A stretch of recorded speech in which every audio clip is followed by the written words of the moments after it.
João 15, a partir do versículo 1. Eu sou a videira verdadeira e o meu pai é o lavrador. Todo ramo que, estando em mim, não der fruto, ele o corta. Todo que dá fruto, ele limpa, para que produza mais fruto ainda. Vocês já estão limpos por causa da palavra que lhes tenho falado. Permaneçam em mim, e eu permanecerei em vocês. Como o ramo não pode produzir fruto de si mesmo, se não permanecer na videira, assim vocês não podem dar fruto, se não permanecerem em mim. Eu sou a videira, vocês são os ramos. Quem permanece em mim e eu nele, esse dá muito fruto, porque sem mim vocês não podem fazer nada. Se alguém não permanecer em mim, será lançado fora à semelhança do ramo, secará, e o apanham, lançam no fogo e o queimam. Se permanecerem em mim, as minhas palavras permanecerem em vocês, pedirão o que quiserem e lhes será feito. Nisto é glorificado meu Pai, que vocês deem muito fruto, e assim mostrarão que são meus discípulos. Como o Pai me amou, também eu amei vocês. Permaneçam no meu amor. Se vocês guardarem os meus mandamentos, permanecerão no meu amor, assim como também eu tenho guardado os mandamentos de meu Pai, e no seu amor permaneço. Tenho-lhes dito estas coisas para que a minha alegria esteja com vocês, esteja em vocês, e a alegria de vocês seja completa. Amém. Glória a Deus. Meus irmãos, o ambiente de João capítulo 15 é o ambiente da última ceia, aquele momento especial onde Jesus está com os seus discípulos e não há muito tempo, não há todo o tempo que talvez eles gostariam para estarem ali como discípulos diante do Mestre. A urgência da cruz se aproxima. Na verdade, os capítulos 15, 16 e 17 são os últimos discursos, as últimas palavras de Jesus. E basicamente Jesus revela o seu amor pelos seus discípulos. Basicamente Jesus entrega os discípulos aos cuidados do Pai. Um tempo ali precioso, um tempo marcante. Jesus, se pudéssemos resumir o capítulo 15, nós poderíamos resumir em 3 frases. Jesus, ele fala para aqueles discípulos: permaneçam em mim, amem uns aos outros e testemunhem ao mundo. Momento especial. Toda vez que eu passo por esse texto, eu me lembro das canções da escola dominical, né? Eu sou a videira verdadeira e meu pai é o agricultor. E o que deixa mais especial esses momentos aqui com os discípulos, além de serem os últimos momentos, Jesus toca num ponto crucial. Jesus toca num ponto especial na vida daqueles que vão dar continuidade ao Evangelho. Vocês precisam frutificar, vocês precisam dar fruto, vocês precisam continuar a obra que eu inaugurei, como a minha igreja. O texto mostra no versículo 1, eu sou a videira verdadeira. No Antigo Testamento, Israel é chamada pelo Senhor como a videira, mas nós sabemos que Israel se tornou infrutífero, se tornou infiel, e por isso Jesus usa essa conotação: eu sou a videira verdadeira. Agora é necessário estar ligado em mim, uma íntima comunhão com o Senhor. Por isso ele declara: agora vocês precisam estar unidos comigo. Versículo 2 ele continua: olha, todo ramo que estando em mim não der fruto, ele corta. E aqui nós chegamos num momento decisivo, né? O que esse texto quer dizer e o que ele não quer dizer? Bom, em primeiro lugar, ele não está dizendo que aquele que está em Cristo e não der frutos, perde a salvação.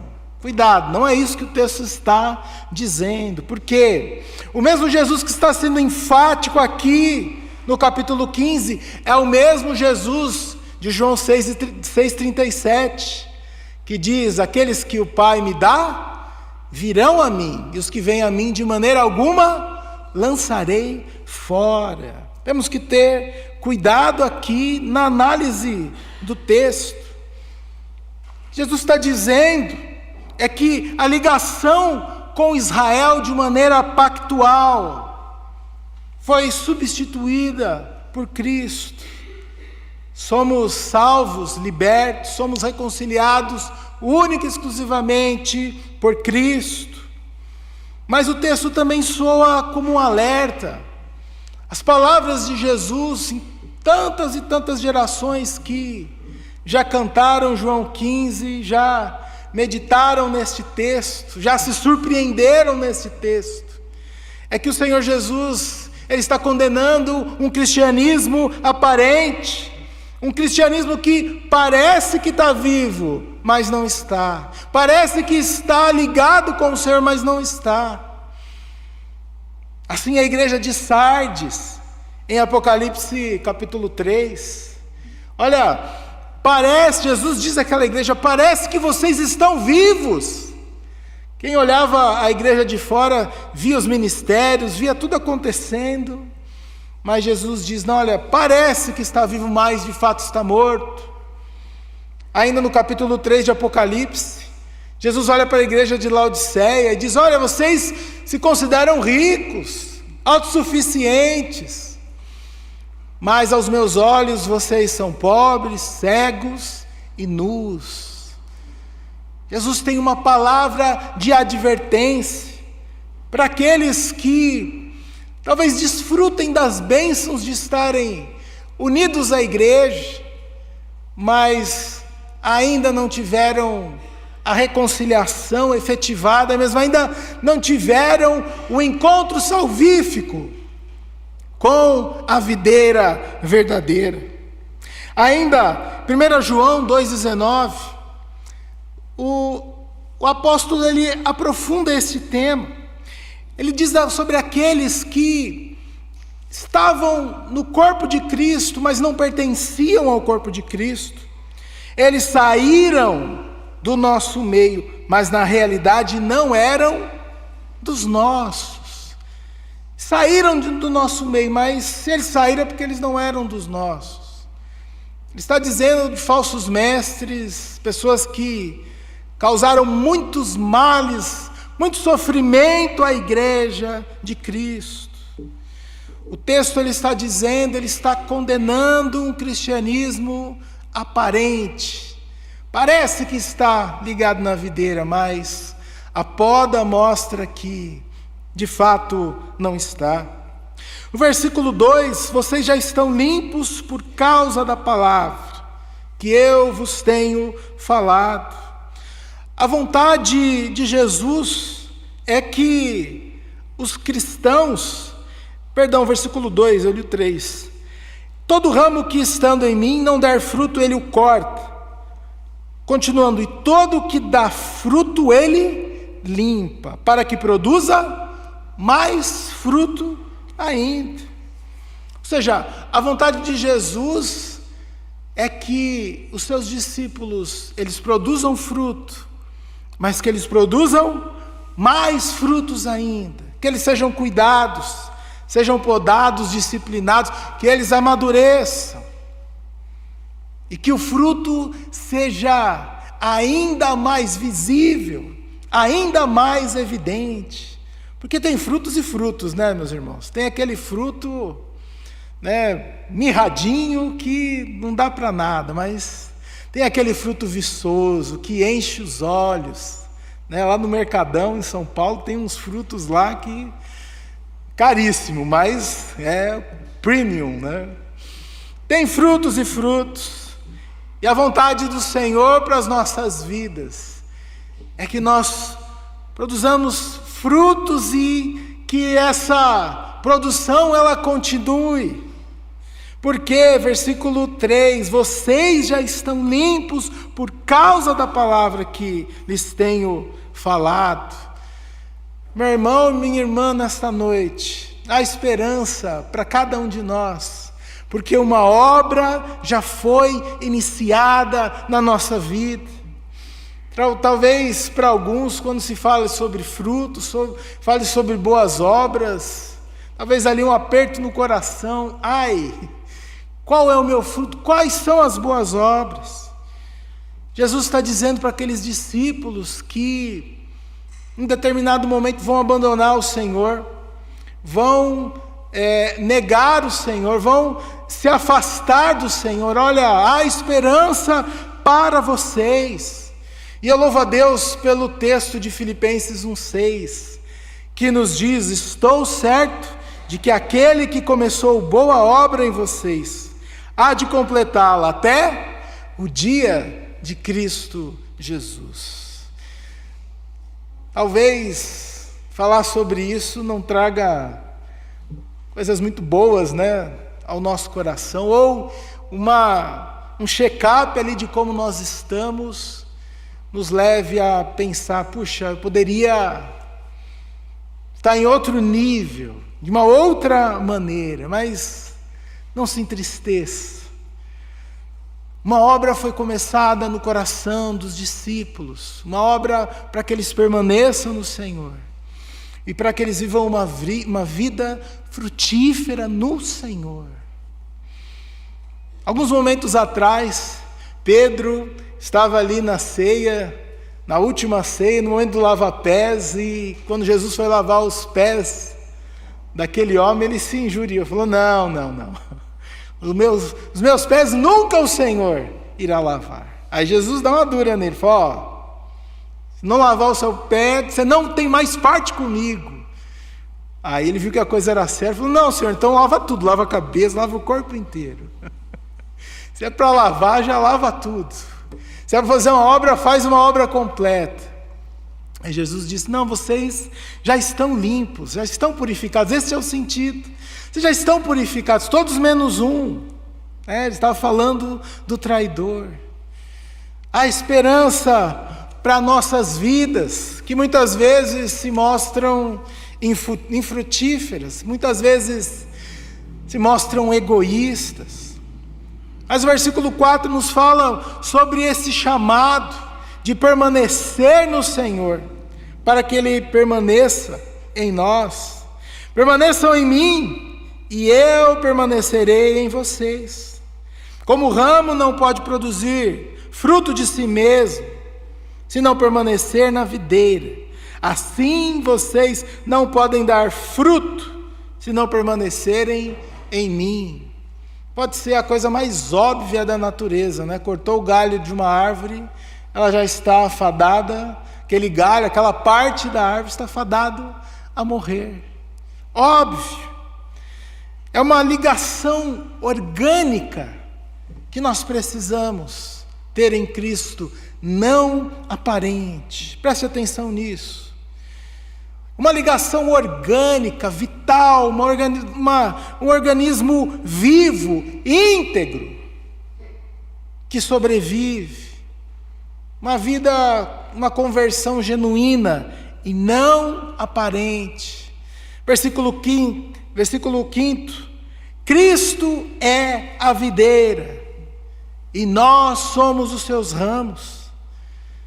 Parece uma comparação óbvia, mas quantas vezes nós tentamos viver um cristianismo sem o Senhor Jesus, sem estarmos ligados a Ele, onde as nossas decisões, onde as nossas palavras, onde a nossa vida expressa muito de nós mesmos, mas pouco ou nada do Cristo. Nossa vida expressa muito do tempo em que nós vivemos. A nossa vida expressa muito dos nossos desejos, das nossas necessidades, mas muito pouco daquilo que é a vontade do Senhor. Se vocês não permanecerem em mim, vocês não frutificam. Jesus está dizendo para aqueles homens que iriam ser chamados para a grande comissão, para o ID. Se vocês não permanecerem em mim, é impossível completar o ID. É impossível levar o Evangelho a outras nações, se vocês não estiverem ligados à videira verdadeira. Por quê? Versículo 5. Porque sem mim vocês não podem fazer nada. Sabemos disso, mas insistimos no erro, insistimos em uma vida desligada, em uma vida independente do nosso Deus. Alguém disse que o maior pecado do cristão é viver independente de Deus. Nós frequentemente arriscamos esta vida sem Jesus, esta vida sem a videira, esta vida sem o propósito eterno, o propósito divino pelo qual nós fomos criados e nós fomos salvos por este Deus. Mas falando sobre fruto, que fruto é esse? Temos vários aspectos deste fruto, e talvez o mais conhecido, Gálatas 5:22, o fruto do Espírito é amor, alegria, paz, longanimidade, benignidade, bondade, fidelidade, mansidão e o domínio próprio. O domínio próprio isso é meio esmilinguido assim, o domínio próprio, né? E o domínio próprio. O Senhor nos chama para uma vida, meus irmãos, onde as nossas características e as nossas atitudes revelem a sua obra na nossa vida. Um cristianismo aparente, muitas vezes ele está com a sua agenda envolvida.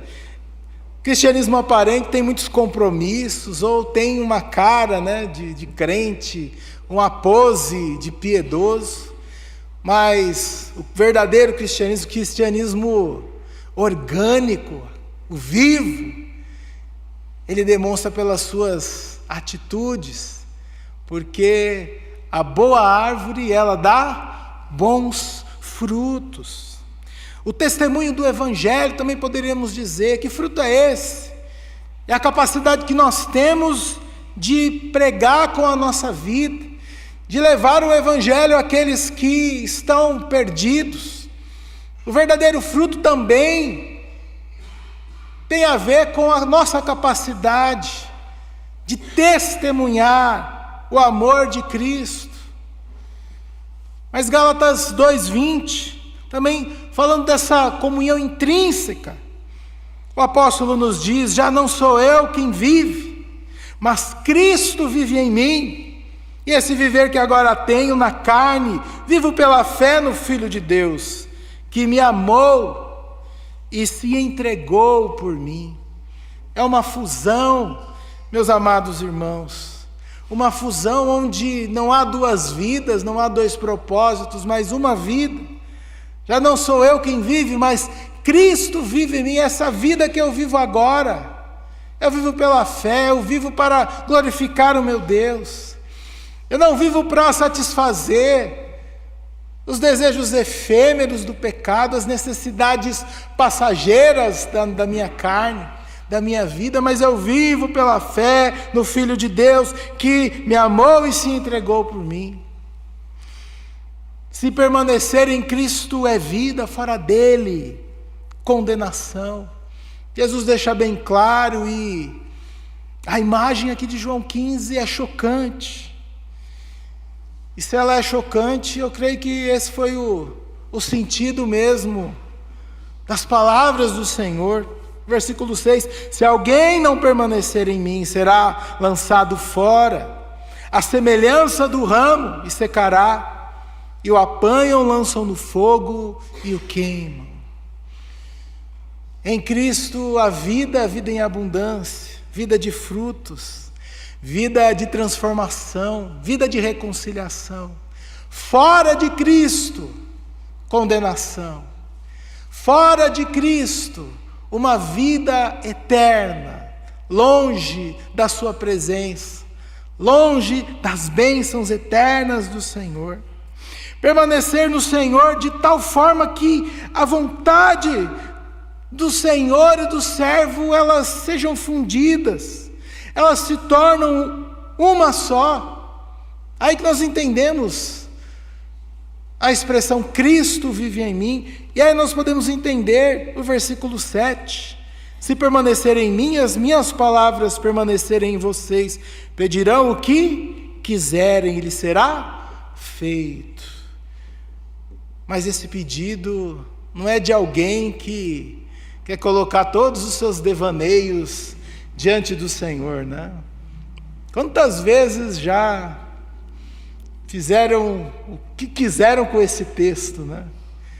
Pessoas que não estão ligados na videira verdadeira, ou acham que estão ligados e que acham que a vida cristã, Deus é obrigado a realizar tudo que nós queremos, do jeito que nós queremos, e se não for assim, eu não sirvo mais o Senhor. Não. Eu vejo esse texto como essa fusão das vontades. Já não é a minha vontade versus a vontade de Deus, porque muitas vezes nós caminhamos nessa dura existência, nessa dura vida, onde nós parece que tem um cabo de guerra ali com o Senhor. Senhor, eu quero a minha vontade faz do jeito que eu quero. E aí nós não entendemos o que é desfrutar da boa, perfeita, agradável vontade do Senhor. É quando o nosso coração se desmancha diante da vontade de Deus. Porque neste mundo, o que mais glorioso pode acontecer, o que mais benéfico pode acontecer, o que mais grandioso, glorioso pode acontecer na vida de uma pessoa é quando a sua vontade é transformada. E aí então ela vive a vontade de Deus. Seja a vontade em uma situação favorável, seja uma situação desfavorável, perseguição e outras coisas. Mas quando nós vivemos a vontade de Deus, e aí então nós glorificamos o Pai. Olha só onde o texto chega, versículo 8. Nisto é glorificado o meu Pai. Talvez, meus irmãos, quando nós entendermos a urgência, a preciosidade que é glorificar a Deus, talvez a nossa vida, ela mude, os nossos dramas e as nossas prioridades, tantas coisas que dualizam com a vontade de Deus e causam tanto sofrimento no nosso coração. Bastasse uma só, glorificar o Pai. Jesus é este que não precisou de um ministério de 30, 50 anos para trazer a mensagem ao mundo, né? Alguns dizem, não, já pensou se Jesus, ao invés dos 2 anos e meio, 3 anos, tivesse aí décadas pregando? Não seria necessário, porque a sua vida estava focada em fazer uma única e exclusiva vontade, a vontade do Pai. Ele ensinou isso para os discípulos, e ele disse para os discípulos, olha, nisto é glorificado meu Pai, que vocês deem muito fruto, e assim mostrarão que são meus discípulos. Louvado seja o Senhor. Glorificamos a Deus quando damos muito fruto, e essa grande colheita de muito fruto só é possível se permanecermos no seu amor. E é por isso que Jesus gasta esses últimos momentos com os discípulos, com aqueles amados, explicando detalhadamente o seu amor, explicando detalhadamente a missão deles neste mundo, explicando detalhadamente as tentações, os perigos. E olhando para o nosso quadro hoje, talvez a nossa maior tentação e o maior perigo não venha de fora, mas venha de dentro, do nosso coração, dos tesouros, dos ídolos, das prioridades que não glorificam de fato ao Deus Todo-Poderoso que nos salvou, que nos chama, para que nós possamos frutificar. E dessa maneira podemos glorificar o Senhor. A última demonstração de Cristo, uma demonstração de amor total na cruz. Essas últimas palavras, Jesus já está se preparando para a prisão, para o martírio, para deixar este mundo. E a palavra para os discípulos, diante de todas as tentações, diante de todas as provações, discípulos de todos os tempos, permaneçam em mim. Isso significa, permaneçam com frutos verdadeiramente dignos de um arrependimento. Permaneçam nas prioridades do reino, não nas suas próprias prioridades. É no fruto que nós glorificamos o Pai, e assim nós mostramos que somos discípulos. O que de fato é permanecer no Senhor, é ser discípulo, é viver o seu amor, os mandamentos. Tudo isso ele trabalha aqui no capítulo 15. E aí chegamos no versículo 11. Tenho-lhes dito essas coisas para que a minha alegria esteja em vocês e a alegria de vocês seja completa. E o texto ele termina colocando uma pulga atrás da orelha. Olha, existe uma alegria completa. Como existe a videira verdadeira, também existe a alegria verdadeira. E eu gostaria de, para ilustrar isso, lembrar da parábola do semeador. Marcos capítulo 4, Jesus disse que o semeador lançou a semente, que é a palavra. Parte dessa semente caiu em solo duro, à beira do caminho. Caiu também em meio a uma terra rochosa, cheia de pedras. E por último caiu em meio aos espinhos.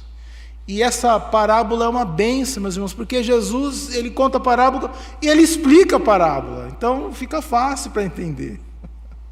E ele diz que a parte da palavra, a parte da semente que caiu no meio dos espinhos, são aqueles que não frutificam.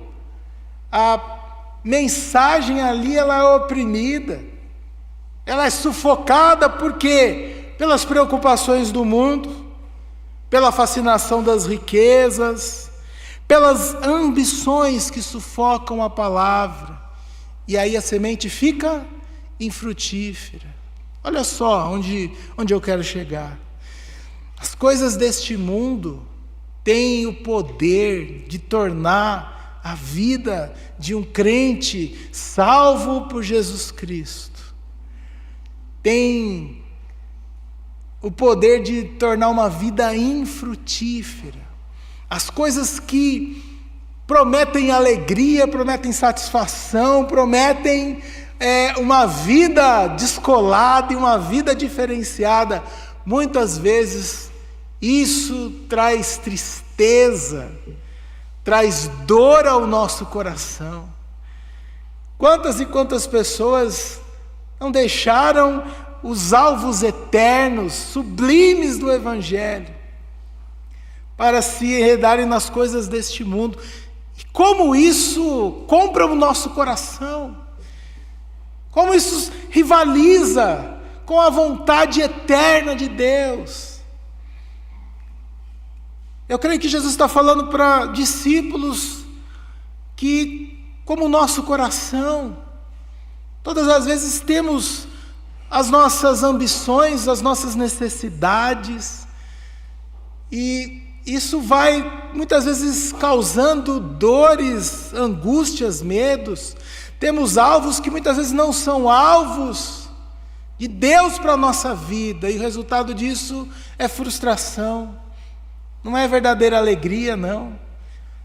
Talvez a propaganda até seja, olha, conquiste isto, viva isto, desfrute dos seus sonhos, e aí então você terá a verdadeira alegria, a verdadeira felicidade. E o coração daqueles homens que havia deixado tudo por Jesus não é diferente do nosso,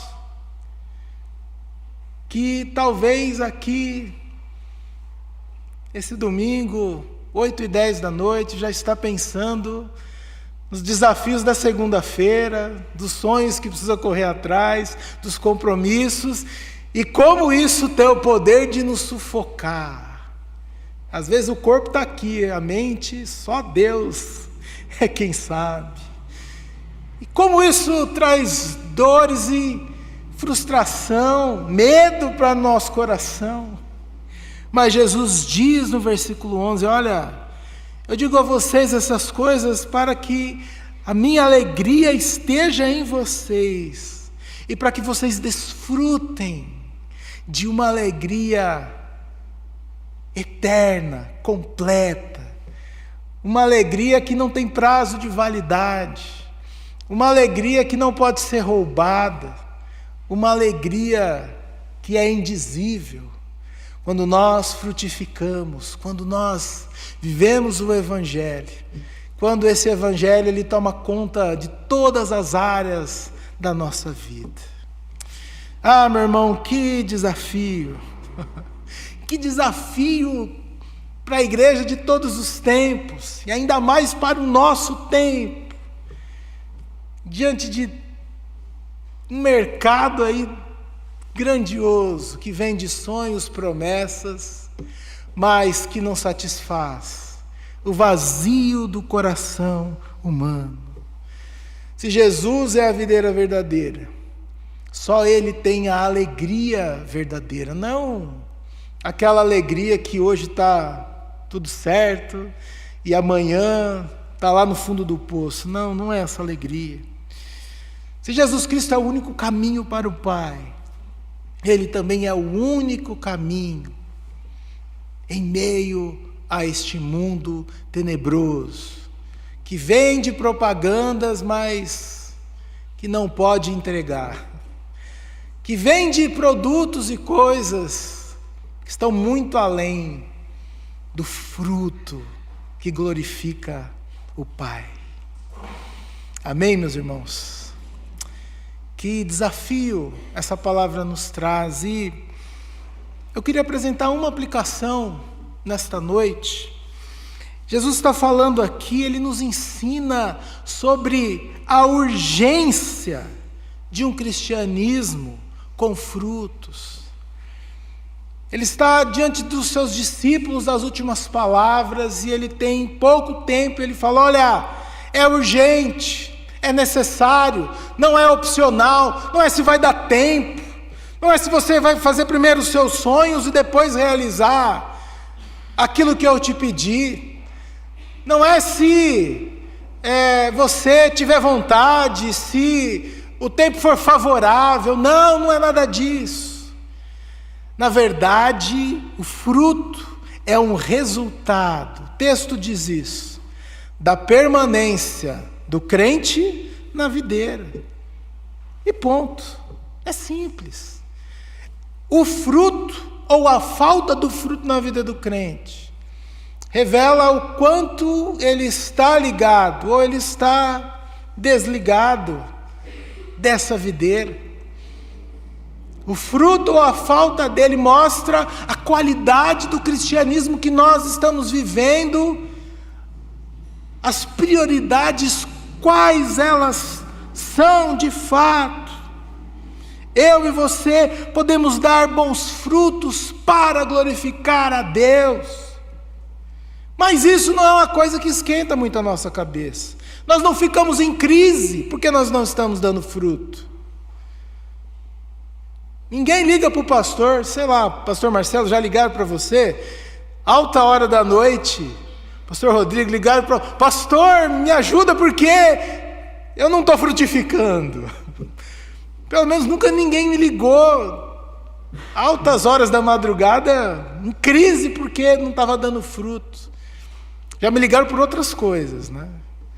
Geralmente as coisas que vão entulhando o nosso coração, que vão sufocando, né, as preocupações e, né, tanta coisa que vai, parece que imobilizando a gente. E Jesus deixou bem claro em Marcos 4, e aí não frutifica. Por quê? Nós somos especialistas em fazer tudo aquilo que Jesus não mandou fazer.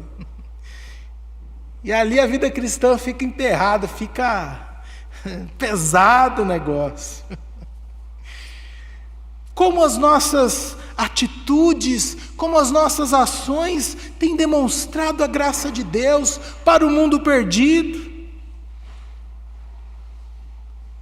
A pergunta é: como nós podemos frutificar?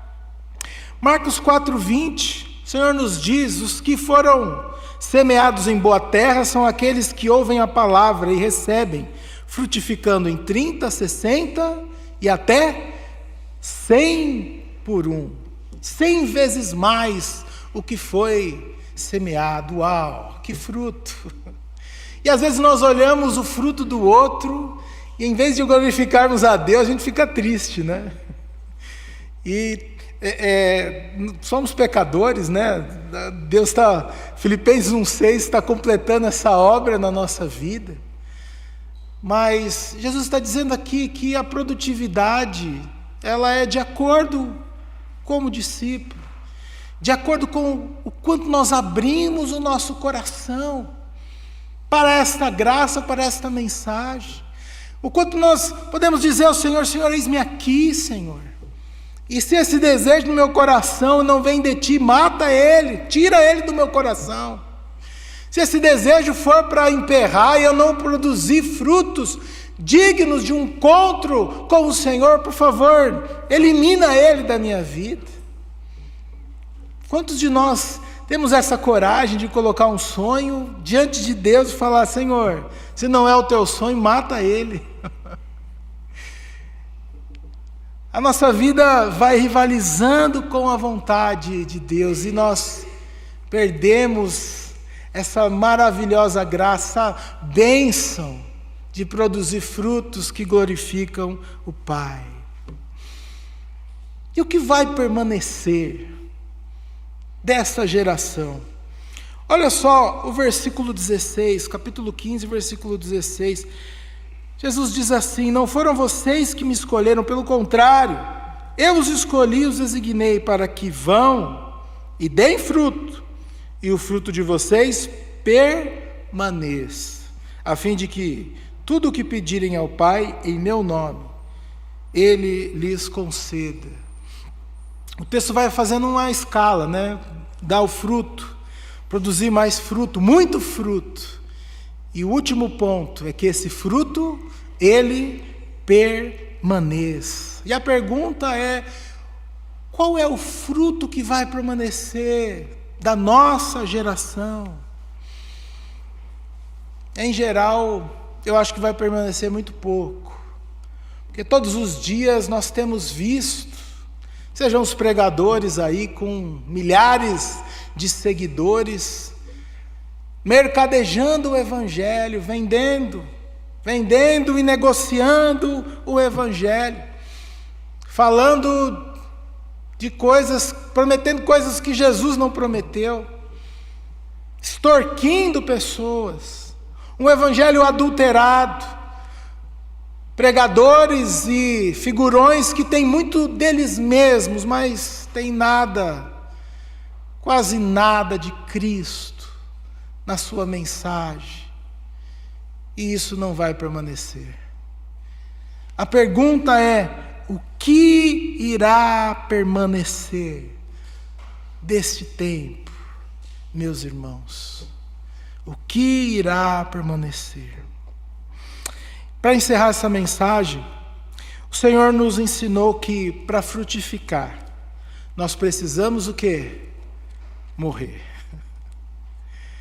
Em João capítulo 12, versículos 24, 25 e 26. Jesus deixa bem claro o preço do discipulado, o preço que ele pagou e o preço que nós, como crentes em Jesus Cristo, devemos viver para a glória de Deus. Diz assim, versículo 24, João 12, 24. Em verdade lhes digo, se o grão de trigo caindo na terra não morrer, fica ele só.